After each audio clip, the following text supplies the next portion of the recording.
We officially beat the S&P 500 in our first year of the public YouTube portfolio series. In this video, I'm going over the portfolio, the rebalancing of the portfolio, and the lessons I learned after 1 year of investing. First, how am I changing the organization of my portfolio? That is a big change going into 2026. And really quick, right here, we can see the performance. So every week I buy a new stock. In the first year, I had been spending $100 every week to invest in a new company.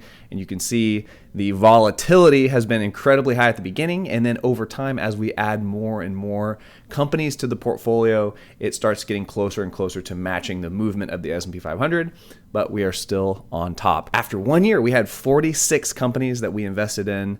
I have sold out completely of 6 companies and then rebalanced all of them. So I'm excited to get into the details of how I did that. But first, let's look at the new organization. Before, this was simply a list of 46 different companies. I have now organized it into categories by sector: technology, healthcare, consumer discretionary, financials, real estate, consumer staples, consumer communication services, energy, and industrials. We are missing one sector here, materials, and we are light in a couple sectors here. So now that I have this breakdown, I can see that 17.6% is in technology, 17 is in healthcare, 15 in consumer discretionary. And then at the bottom here, only 2% of my portfolio is in energy and industrials, and then 0% in materials. So straight away, one of the big lessons that I learned after creating this organization is that I need to focus more on a wide range of sectors as I'm looking for new companies. So I have exposure to all elements of the economy. I don't want to be overexposed to, say, technology, and then we do have this AI bubble pop and my portfolio gets absolutely gutted because I was just so focused on technology companies. So I want to make sure I avoid that into the future. One of my goals for 2026 is to find more undervalued companies in my underweight sectors. And then there is one category here that is not a sector that you probably noticed: small, low volume. As I'm trying to find value stocks, I have discovered that the best place to look is very small companies that are trading with very low volume. And I want to keep these companies that fit this criteria separate from the rest. I want to observe how these companies perform as I am focusing more and more on this category of stocks. And then the remaining categories will be more focused on mid cap, large cap, more of the mainstream companies. And I would like to compare their performance going forward. Now, in this small, low volume category, I am holding 8 different companies. All 8 of these companies do fit in to a particular sector. So if I were to go to one of the sectors, so for this company, this is a bank. If we go to the financial sector, that company will be in this sector along with, there's actually 2 companies here that are in my small, low volume category. And I just put in the bare minimum, just 1% of the holding, just to have a bookmark to show that I do have 6 companies that are in the finance sector. Also, these companies, being that they're very small and have low volume, they also have a lot of extra risks associated with them. So I really want to keep an eye on the performance of this category. And if any one of these stocks has a sudden move to the upside, I want to make sure I see that and I can react accordingly, because the companies are small and there's low trading volumes. It doesn't take much trading around those companies to create big moves in stock price. So if they move really high overnight, I may be wanting to sell out if they're now overvalued. If they get pushed much lower due to a big shareholder leaving and the price represents a really great opportunity, I want to be able to buy in. So I'm making sure to keep that category separate for higher visibility reasons as well. Next, let's talk about the part that you probably really care about the most, which is rebalancing the portfolio. Which companies did I sell out of completely? Which ones did I reduce? Which ones did I add? And I also want to quickly go over my method for making that decision. One of my big lessons as I'm reviewing all the decisions I made from 2025 is some of my double downs where I would purchase more of a company were a little bit driven by emotion. For instance, Crocs is a great example of this. I bought Crocs when it was very overvalued. The price went down. And so my thought is, oh, it was overvalued before, it's moved down substantially, I'm going to buy in some more. And I continued this process. However, as Crocs has started to recover, it now reached a point where it's no longer so undervalued that I should have so much money into it relative to the other companies. Like I doubled down and tripled down when it was low, but then as it recovered back to my original level, it no longer justifies having a double down and a triple down as it's back to close to my original starting position. As I'm rebalancing companies, I am using my method for selecting the stocks in the first place to decide whether or not I am selling out, reducing, or increasing my position. And that is the discounted future free cash flow model. If the company's future free cash flows imply a share price that is much higher than the current share price, then the company is undervalued. And then depending on how undervalued it is compared to the other companies in my portfolio, that is how I should be deciding which companies deserve a greater investment or a lesser investment, not whether or not they've moved down since I bought them last. Because in reality, the price in which I bought the company is totally irrelevant. It's just a distraction. Just because I bought the company at a certain price 6 months ago, it has no impact on what their current situation is. So as I'm rebalancing my portfolio, I'm going over each and every one of my holdings, looking at their current situation and deciding, does their current discounted free cash flow and share price imply a greater investment now or a lesser investment now, regardless of my past actions with the company. So that has been the method for my rebalancing. A couple notes that I do want to make on actions that I've taken that are not optimal for investors, that were done more for aesthetic reasons, for presenting a clean YouTube public portfolio. So I have rebalanced every single company that I have. Every single one was bought and sold to some extent. I would say if I was 100% trying to maximize returns with this portfolio, then I would not have done that. But this portfolio, there is an educational component where I'm trying to showcase how I buy stocks and showcase the mentality that I take as I move forward. And so having a clean starting point for 2026, I felt was necessary to better represent and to better educate on how I'm handling my portfolio going forward. So I just want to make that note that it's not necessarily optimal to rebalance your entire portfolio every year, because you do take a tax hit on companies that you had a gain on. If the company is still undervalued relative to the gain, then the tax hit is not necessary. But in this case, I wanted to start every company off with a relatively equal footing going forward for 2026, and that way we can monitor their relative performance from this point going forward, since I am changing how I'm organizing my portfolio. So now that we're kind of up to date on how I make my rebalancing decisions, let's start with the list of companies that I sold out of completely. This right here is a catalog of all of the companies that I sold. Now, a lot of these, they have appreciated quite a bit. For instance, Crocs, I sold $250 worth of Crocs. I still have a Crocs holding. So this doesn't represent 100% of my Crocs. It doesn't represent 100% of my Google.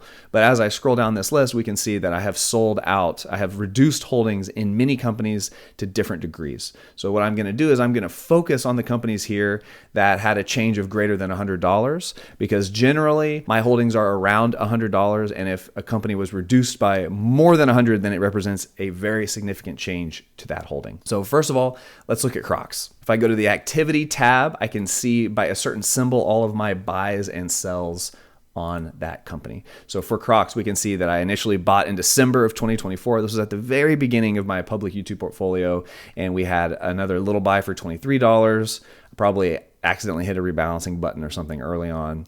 We had a $130 buy and then a $30 sell, because I'm trying to buy just $100 every week, and then another $100 buy, another $100 buy, and now here we are selling $150. So this is an example where I had a company that I had quadrupled down on when it had, at various levels, as it had dropped throughout time. But as it had recovered back up, I realized it was no longer representing a quadruple down opportunity, and so I reduced this holding to be one unit. So the way I look at this is companies that I see as undervalued, I invest one single unit. Going forward, that is a $200 investment, and I'm going to be putting another $50 into a company that I see as representing a very great opportunity. So I'm investing $250 per week going forward. $200 will be into a new company and $50 into an existing company that represents the best opportunity. So with Crocs, I rebalance this to be worth one unit of the portfolio. So in this case, all of the companies that I have still invested in, that's 40 in total,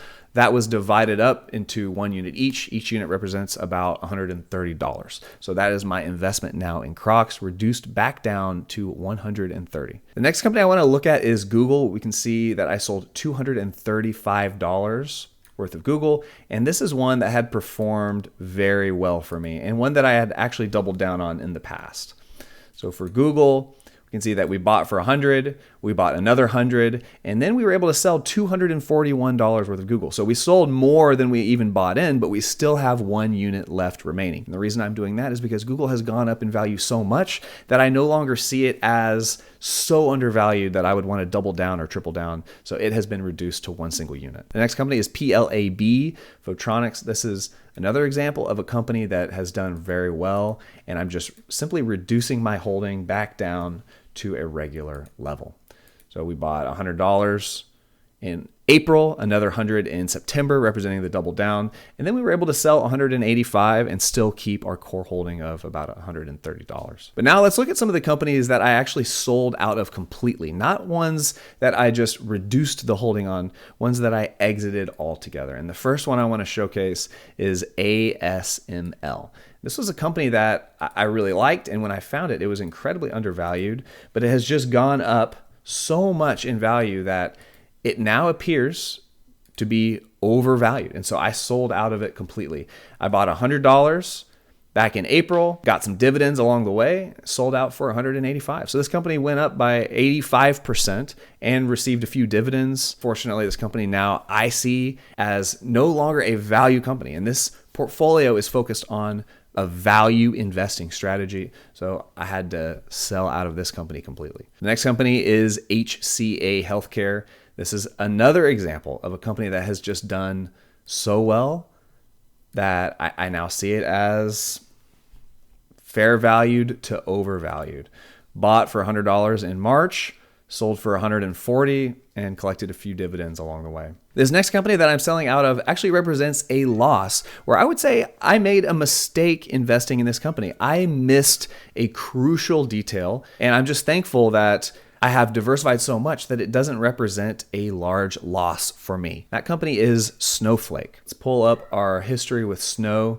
We can see that on September 22nd, 2025, I bought $100 and now I am selling for $97. I just completely exited the position. I lost 3% on that position, but it only represents $3. And my mistake with this company was around stock-based compensation. I want to quickly showcase this. I think this is when people are looking at a discounted future free cash flow model, this is a common mistake, a common feature that gets overlooked when you're really forecasting a company's cash flows. As I scroll down here to their cash flow statement, I can see that their operating cash flow, this is the cash that came in from their operations, a crucial component of calculating free cash flow is $873 million.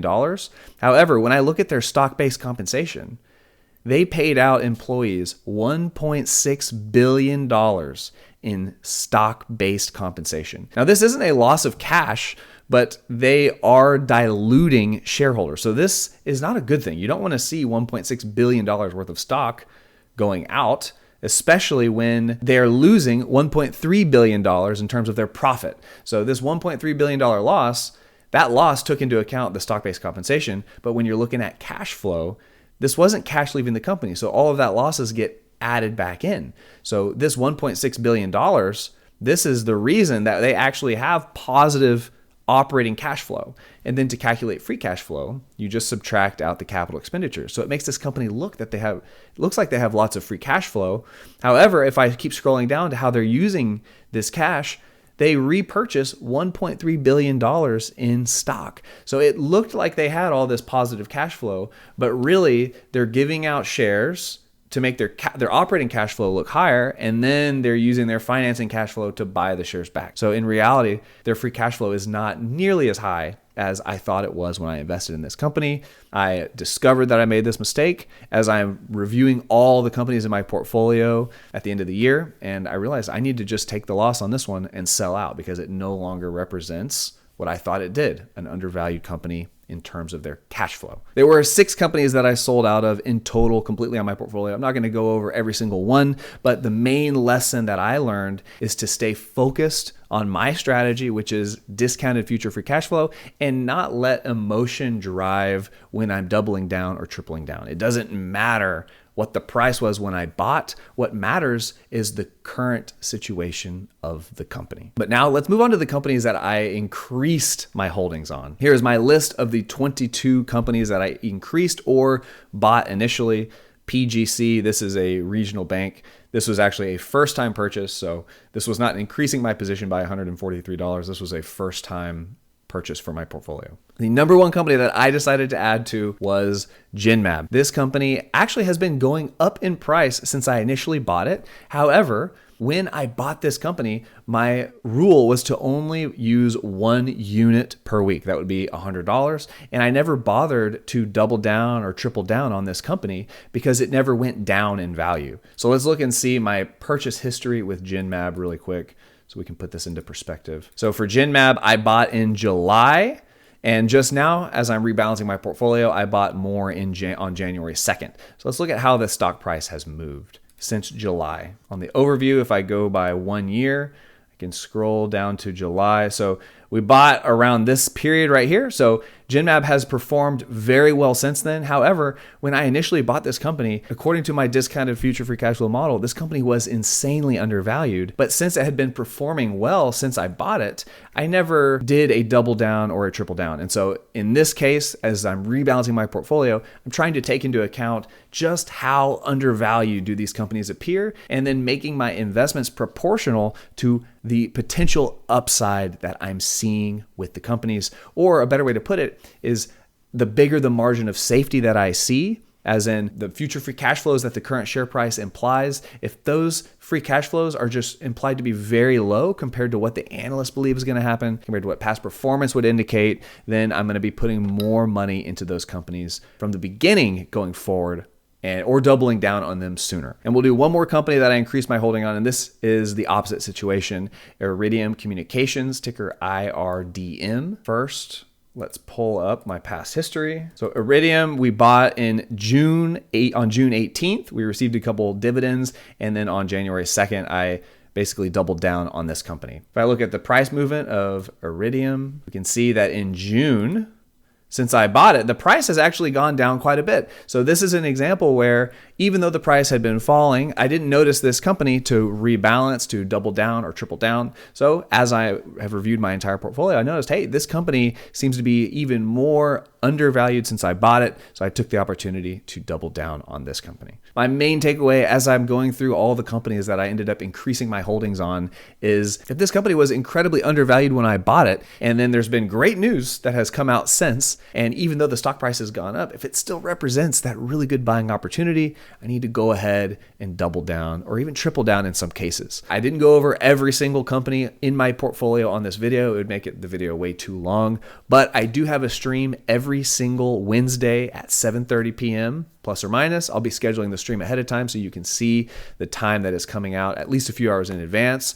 On those streams, I'll be going over these companies in greater detail. And if you have any requests for a specific company that you want to see my logic on why I removed from the stock or increased my stock holding, feel free to ask in the stream. I even take recommendations on companies that you want to see me do a discounted future free cash flow valuation, just a surface level valuation. We don't have time for a whole deep dive on stream, but a lot of times we get a lot of value out of companies that my viewers find and then they want me to look at, and they end up on the portfolio in a lot of cases. So I hope you join me on Wednesday, 7:30 p.m.